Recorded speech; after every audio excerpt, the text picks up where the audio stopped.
I'm about to throw a bowl and I'm using 800 grams of clay.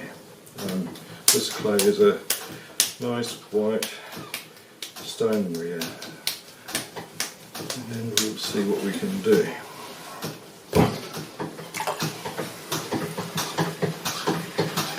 First job, as always, is centering. So I'm bringing this up into a cone shape.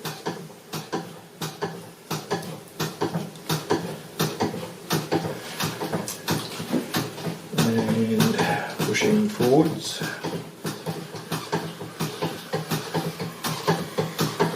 And then bringing up into another cone.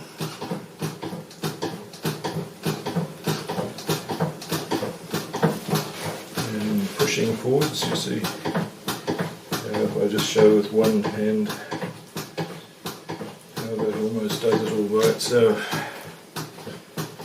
And then just to finish off with slight compression of the top and slight pulling up the outside hand.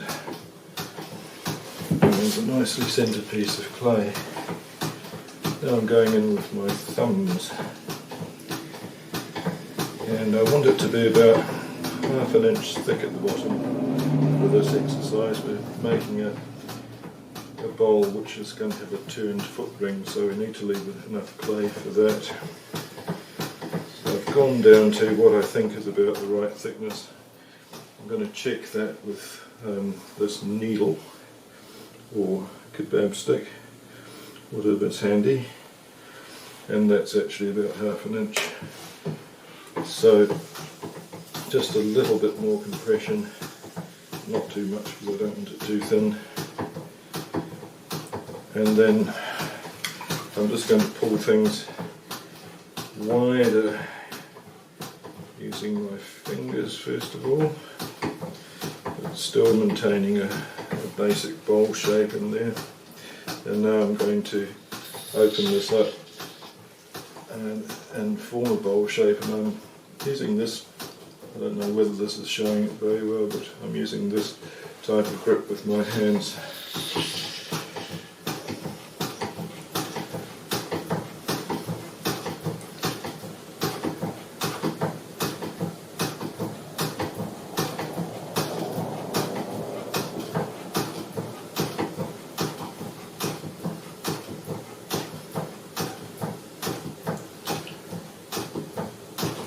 It's got a very rudimentary thick bowl shape formed. Now I'm going to pull things out a little bit more, almost like pulling a cylinder with a finger pull part of a cylinder, but this time the direction is more outwards. And I start with my fingertips. It's usually my middle finger is in the middle of the bowl, and then I very gently form the shape of the inside of the bowl. One thing with making bowls is that you really are concentrating very much on the inside shape. Obviously the outside is important, but really if you get the inside right and the clay's about the right thickness, the outside is going to take care of itself. Leaving a lot of clay for the rim here. One place where bowls can get quite nasty is just on the outside, just under the rim. Sometimes it thickens up too much under there, and you want a nice transition between the outside of the bowl and the rim. And I will often fit my little finger under there, which seems to help form a good shape. Now I've really got the bowl done to all intents and purposes, and I'll finish off around the rim with the chamois leather. Now, depending on finish and aesthetics, you can either leave nice finger marks and throwing rings and things inside, or you can smooth things out. It depends really on the type of look that you want, and also the type of clay that you're using really. This one, because this is a very smooth white clay.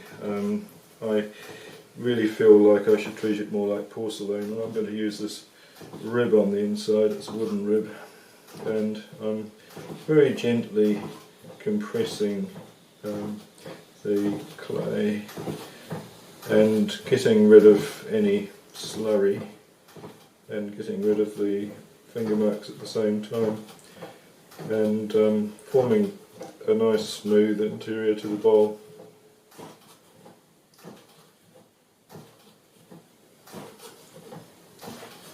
There's some circumstances where I would have really liked to have those finger marks in there.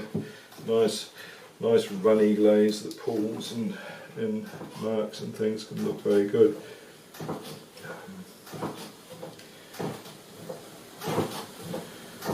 Just repeat that just to get the shape spot on.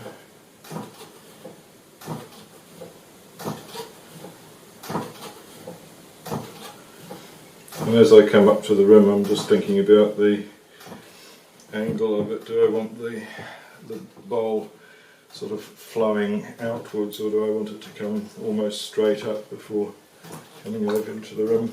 This one almost comes straight up, and then the nice rounded rim can soften that and take us to the outside. And that really is done. If I wanted to be arty about this, I could just put a little spiral in the middle using a clean finger or thumb, and I might even do that. Just start in the very middle of the bowl and press down slightly, and then bring the fingertip outwards a little bit, and a nice spiral pattern will follow, which sort of says I've been hand done, even though I've had a rib at work. Now I'm just doing a very rough trim to where the foot ring is there. Tomorrow I will be turning the underside of this, so I don't really need to get it absolutely perfect at this stage, but I do need a little undercut there, so that it's easier to take off, and also I don't have an unnecessary amount of clay to trim. Now I'm going to lift this one off, so I first of all get everything ready, get my wire there, slowly turning wheel, push forwards, drop the wire, pick up this slicing tool, shove that underneath, lift up, and there's my bowl. And that can come down onto my wear board, and it's very much the same diameter as the one that I made just before, which is good. And then I'm ready to start again.